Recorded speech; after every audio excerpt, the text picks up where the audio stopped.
kita telah banyak belajar. Saya kira itu masih dihafal pelajaran-pelajaran apa yang telah dipelajari pada minggu yang lewat.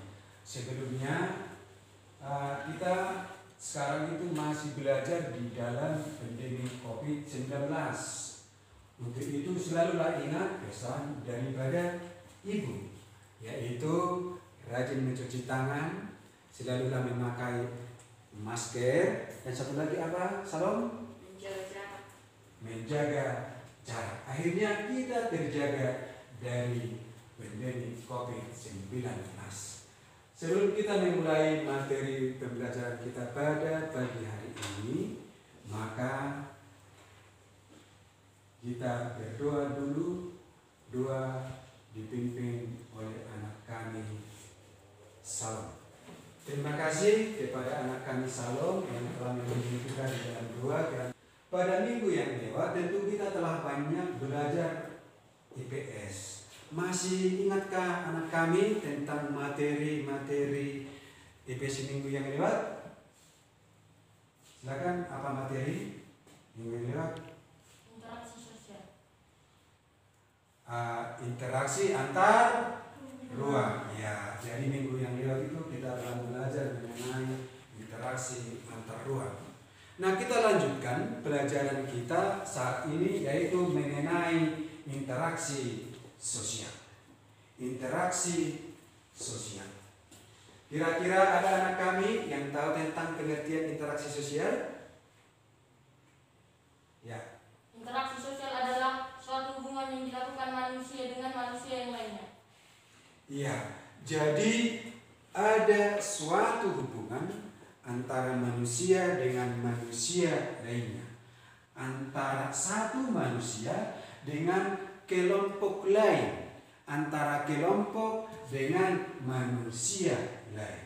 Sebelumnya perlu anak-anak kami tahu bahwa apa tujuan kita di dalam mempelajari interaksi sosial pada hari ini, yaitu kita nanti harus mengetahui pengertian interaksi sosial. Yang kedua, kita mengetahui tujuan manusia melakukan interaksi sosial. Yang ketiga, kita harus mengetahui bagaimana daripada proses interaksi sosial tersebut. Yang keempat, kita harus tahu mengenai syarat-syarat interaksi sosial tersebut. Jadi ini ya, kita perhatikan bagaimana ini bisa terjadi interaksi sosial itu. Karena tadi disampaikan oleh teman kamu bahwa adanya hubungan manusia satu dengan manusia lain. Seperti pada gambar tersebut, ada hubungan satu dengan yang lain. Sebelum masa pandemi tentu masih bisa bersalaman, ya kan? Masih bisa bersalaman. Tapi kalau setelah pandemi tentu sudah berubah. Sudah berubah cara berinteraksinya. Kita lihat bagaimana manusia itu mengadakan hubungan antara satu dengan lainnya, antara satu dengan kelompok. Kita lihat bagaimana antara satu dengan kelompok. Bagaimana saya sekarang ini? Apakah saya dengan satu orang? Bagaimana menurut kamu, saudara? Sekarang Bapak dengan sekelompok. Ya, terima kasih. Jadi bahwa Pak Saritua sekarang mengadakan interaksi sosial antara satu dengan kelompok atau dengan manusia yang banyak. Itulah hubungan itu. Jadi ada interaksi yang kita lakukan pada saat ini. Ada antara kelompok dengan kelompok yang lain. Ada interaksi. Kami pastikan apa pengertian daripada interaksi sosial tersebut. Interaksi sosial adalah hubungan antara orang perorangan, antara kelompok manusia maupun antara orang perorangan dan kelompok manusia.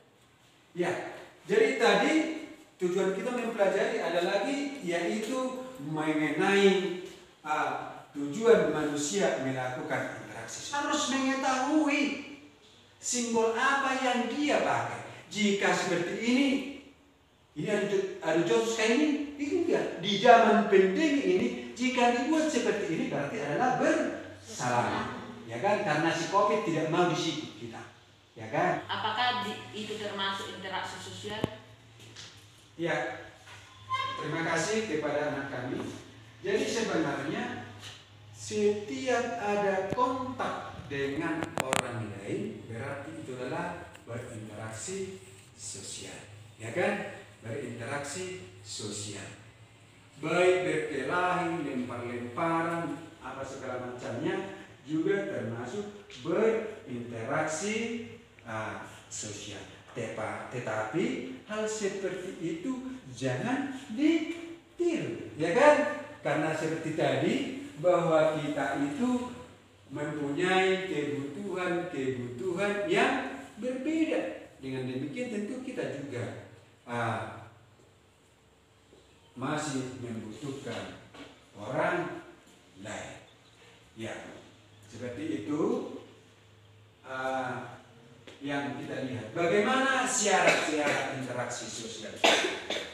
Syarat-syaratnya adanya kontak sosial merupakan hubungan masing-masing pihak dan tidak hanya langsung bersentuhan secara fisik, tetapi bisa juga tanpa hubungan secara fisik. Itulah yang disampaikan oleh teman kamu tadi, Bastian, bahwa itu melalui HP, melalui internet, melalui Facebookan, melalui Instagram dan lain sebagainya. Kesemuanya itu terjadi interaksi dengan orang lain. Jadi harus ada respon. Jawaban di bawah ini didengarkan. Rima setiap hari selalu berjumpa dengan Melati di sekolah, dan mereka juga akan berkumpul bersama teman-teman di dalam kelas untuk menerima mata pelajaran dari guru. Pernyataan ini adalah pengertian dari A. Status sosial, B. Peran sosial, C. Proses sosial, D. Interaksi sosial. Jadi kamu telah mengetahui bagaimana interaksi sosial dan pentingnya interaksi sosial kita lakukan. Dengan demikian dapat kita lihat bahwa kita perlu menjalin hubungan yang baik antara sesama kita, antara kita dengan kelompok yang lain. Jadi perlu ada kedamaian, ya kan? Perlu banyak teman, perlu banyak kawan, karena kita selalu membutuhkan orang lain. Kita tidak bisa hidup tanpa orang lain. Orang lain pun tidak bisa hidup tanpa yang lainnya. Dengan demikian kita harus menjalin hubungan yang baik, menjauhkan segala hal-hal yang membuat terjadinya pertikaian dan perpecahan kepada yang lainnya. Jadi itulah tentu kita ingat dan kita lakukan di dalam kehidupan kita sehari-hari. Dengan demikian kita menjadi manusia yang kompak, manusia yang saling menghargai, manusia yang selalu memberikan kebaikan terhadap orang lain.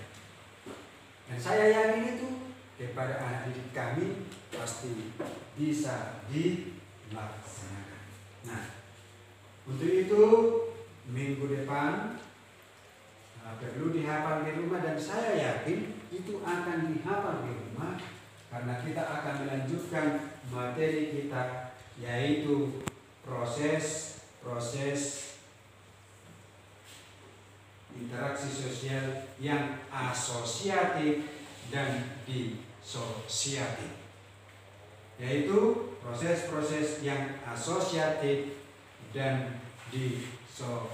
Pada hari ini untuk dua pintu kami sampaikan kepada anak kami Detik, supaya ditutup.